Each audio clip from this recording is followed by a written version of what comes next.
I'm still watching the second one circus for spring 2026. Along with the base game.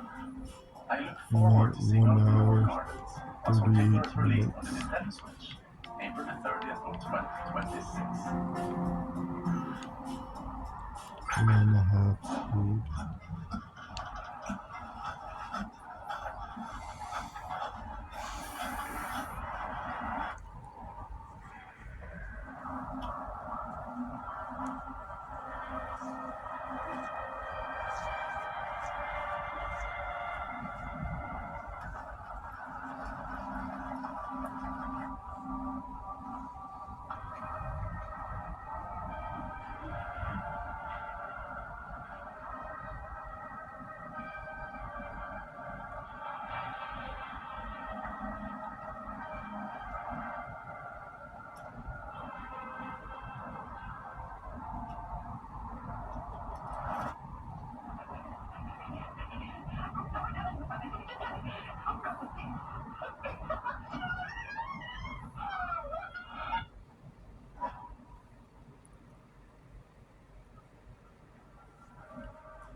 I am Ripper,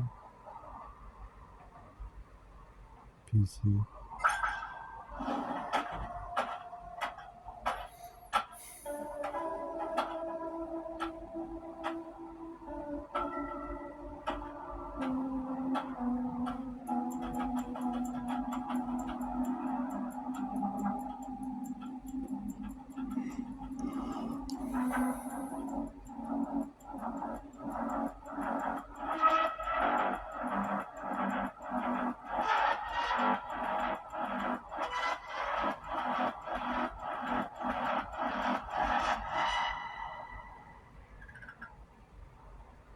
Horror Pillage. It's looks like an artery.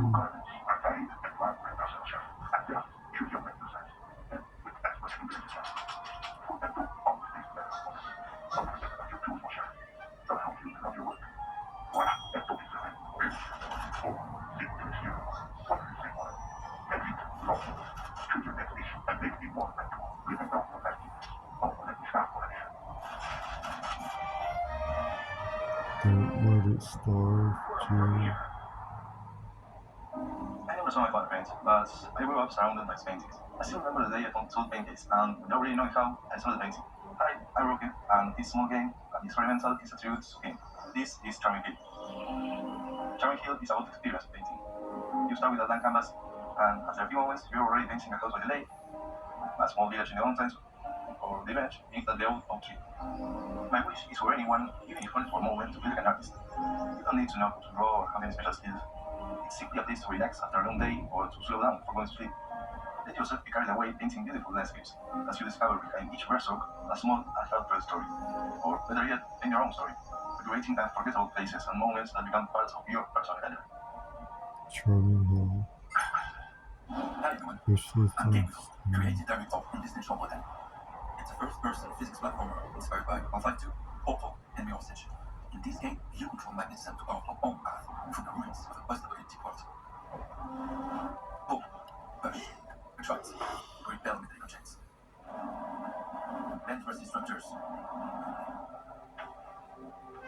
or connect objects together to route electricity, or simply build your way forward. In this game, there is no single solution, only the one you invent. Play with your own Steam right now to find out what's waiting for you on the Disney Shop.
toxic.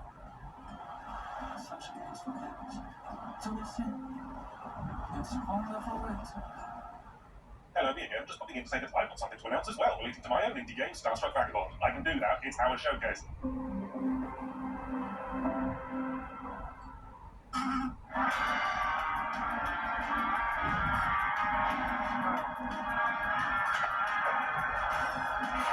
Starstruck Vagabond on the consoles and PC.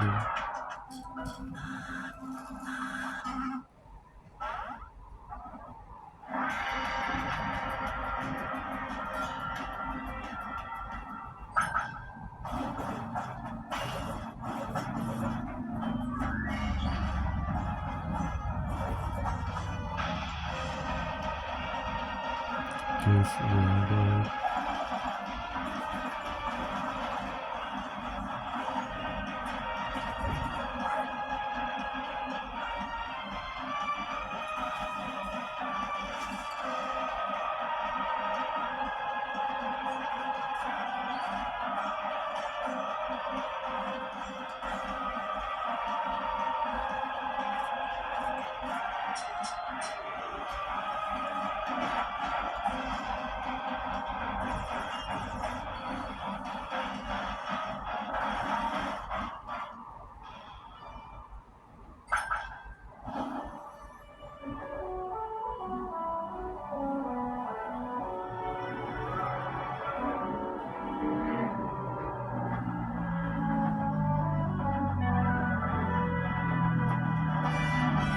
I think I'm looking too out of it.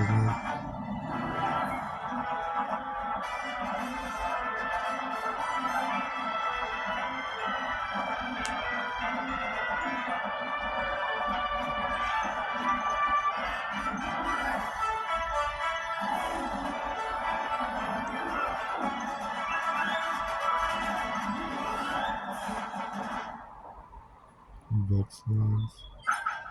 The villagers warned of an evil seeping from the manor, but these heroes paid no heed. Hard times pushed the lords to the occult, desperation to the forbidden. And forbidden fruit always carries a bitter price. A price some were willing to pay. Now the dead do not rest here. And neither will you. Hi, I'm Josh Sullivan, and I'm the creator of BPM Bitcrushed. I really wanted to take what we did with BPM bullets per minute and do something a bit different. BPM bullets per minute taught us that shooting, dodging, and reloading to the beat felt so much fun to do. So with BPM Bitcrushed, not only can you play along to our epic soundtrack, but I've also built a system where you can import your own music tracks. You start the game with one character, but over time you can unlock more characters that have different starting loadouts, abilities, and gameplay gimmicks. Being a roguelike game, dungeons are procedurally generated, and that includes everything that spawns in the run itself. There are many weapons in the game for you to find, but what makes them super unique is the weapon modifier system, which changes or enhances the way the weapon works. In my first game, BPM Bullets per Minute, we noticed that speedrunners took a liking to the game. So if you get a run that you really like, you can save the seed and replay it. I really want this game to speak also to the hardcore roguelike community. And at the heart of this game is the hardcore roguelike experience. So I've made the game so meta progression and story-related stuff, it's not required to play the game. It's there if you want to engage with it, but it's never required to actually play the game. Thanks for listening, and if you liked what you've seen here, please wishlist the game on Steam. And why not join the Discord community? Bitcrushed on 2026. Ollie doesn't pay for cart wranglers, no savings go to you.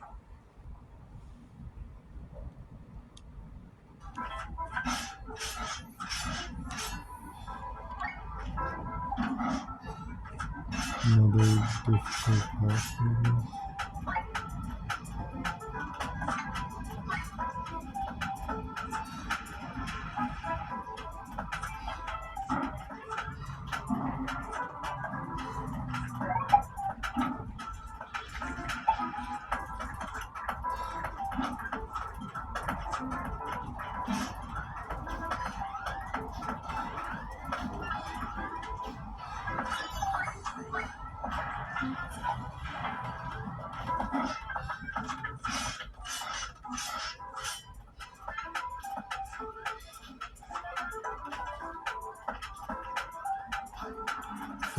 Welcome to the Space Leaders Crew, and you've officially joined the elite team of Star Vipers.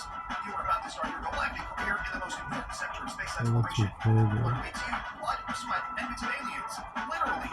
Sometimes green, sometimes purple, sometimes you'll see for yourself. Unusual smells. Our database predicts that 37% of them will be impossible to describe using human words. Invite your friends to join the Space Wipers organization and clean the cosmos together. Your body would work. If it doesn't move, wipe it. If it moves, just shoot it.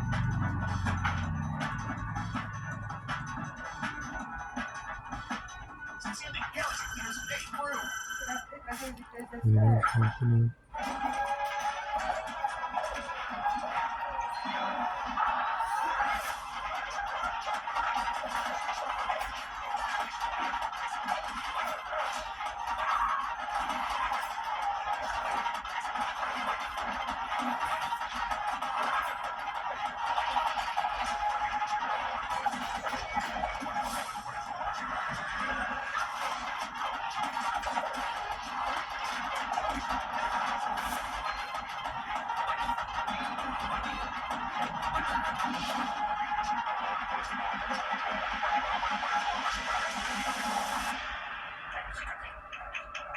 Action Ninja and all powerful. Let's Build a Dungeon is a game dev simulator meets RPG builder. It's a game about making games. It's part simulation, part sandbox, and part experiment. Hi, I'm James from Spring Loaded, an indie developer based in Singapore. You might know us from Let's Build a Zoo, a tycoon game about running your own zoo, with DNA splicing, moral choices, and animals on trampolines. For our next game, we wanted to take everything we've learned about making games and turn it into a game itself. Let's Build a Dungeon is a game dev simulator meets RPG builder that tells a true-to-life story. Design and build your own MMORPG, fill it with virtual players, and run the company developing it. You'll place quests, enemies, and systems into the world, and see players explore it, succeed, fail, and sometimes completely break what you've built. You'll go through the exact same challenges and triumphs that we do while working on our games, like this one. It's a comprehensive, crazy, satirical, but sincere look at what it takes to make your own game, and it's all crafted from a personal experience of what the world of game development is really like from our perspective. The game can be played in many different ways, from a full campaign mode where you run a studio, to more relaxed modes focused purely on building. But today I want to talk about creative mode. Creative mode actually came from a bit of frustration. After years of making games, I realized how much time gets spent rebuilding the same systems, instead of bringing new ideas to life. We started looking into the patterns of how games are made, how players explore, how progression works, and how worlds come together. So we turned those patterns into tools, and built creative mode to let you focus on what really matters. Creative mode gives you full access to all of the creative tools that you need to make your own games and experiences. You can write dialogue, create quests, draw art, make recipes, free elder stats, and basically take full control of our custom game engine. It's a blend of creativity and simulation. That's a bit overwhelming. And what doesn't. Creative freedom is what got me into game development in the first place, and it's something we've always tried to build into our games at Spring Loaded. Everything in the game is inspired by real challenges we faced as developers. Making games is messy, and that's part of the fun. Let's Build a Dungeon has been a labour of love for our whole team, and we hope it gives players a glimpse into the joy and chaos of making games. We've got a demo available on Steam right now, and we'll be announcing launch plans for both Steam and Xbox very soon. Hey, I'm Kev, game director of Hawk Dragon, and this is our game As We Descend. It's the strategy roguelike deck builder. It's a genre-blending game that uses tactical combat and city resource management set in the medieval post-apocalypse. We've got exciting news about our updates that we've rolled out since we launched in early access in late May. Here's a short list of some of our main changes. We've got new super rare units. The Exosuit is one of them, and it can be rebuilt at the workshop, provided you turn in the right resources. This gives you access to this ancient war machine, so you can turn the tide of battle against your nightmarish adversaries. There's additional depth in city gameplay, so your choices will have more impact than ever. You have new choices about how things will unfold in the city, and your choices will have dire consequences for the people that live there. There are way more difficulty settings. We've expanded the difficulty settings from 5 major dissension levels to 9, with 9 additional difficulty modes beyond that, for a total of 18. This will allow you to customize your heart's content and experience a more steady ramp up of difficulty as you master the game. We've added lots of unlocks that transform gameplay. Each of the unlocks on the bulk configuration screen allows you to change the playstyle of units and discover new ways to build decks. There's also new unit reworks constantly. We removed boring and less synergistic effects and replaced them with new tools. Units are better equipped with tools that allow them to synergize with other units, so each run is an opportunity to try new things. Deck also applies, allowing you to gain better understanding of how much content you've seen, and you've also touched on more content. That means more cards, more cards.